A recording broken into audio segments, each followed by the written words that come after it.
Good evening. This is Reverend Felton Christian coming to you again today with another session of Living Life 6 Mile Walk. Today, prior to leaving for my walk, I had discovered that I had been in error on something that I was passionate about and have been passionate about for a while.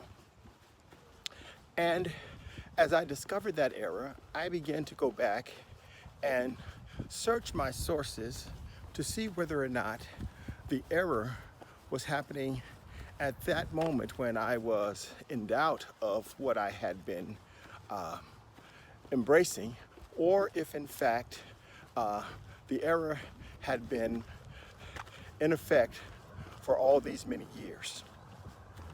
I was faced with the decision to either defend myself in my error or admit my error and discontinue in it.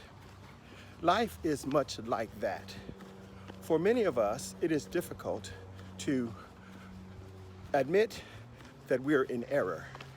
And so we opt then to turn our error into a lie by defending the error passionately and blindly because of our pride and or our unwillingness to admit that we could be wrong.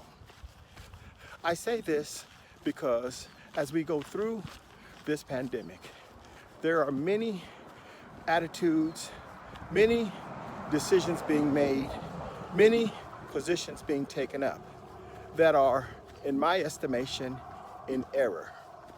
People asserting their freedom, for example, with guns, standing on courthouse steps, demanding their rights, demanding to be allowed to move about under the pretense of freedom.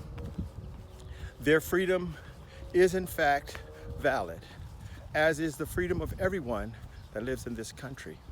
However, when freedom becomes the calling card or excuse to perpetrate harm or just to generate a platform, we must ask ourselves, is that real freedom or is that people acting in error? I believe that we all must take a hard look at our attitudes, our dispositions, the things that we have adopted as truth, and ask ourselves the question, are we in error? And if we find ourselves to be in error, do we have the courage and the integrity to not allow the error to continue, but to admit it and to turn from it and continue to pursue truth? This is Reverend Felton Christian asking you to deeply consider the fact that errors are always made, but the decision to correct them are always a challenge. If you've been challenged to change or correct an error that you found yourself in, by all means, change it, and you'll be the better for it. I ask that you would look us up again, as always, at coventgardeministries.org, that you might receive more information and inspiration.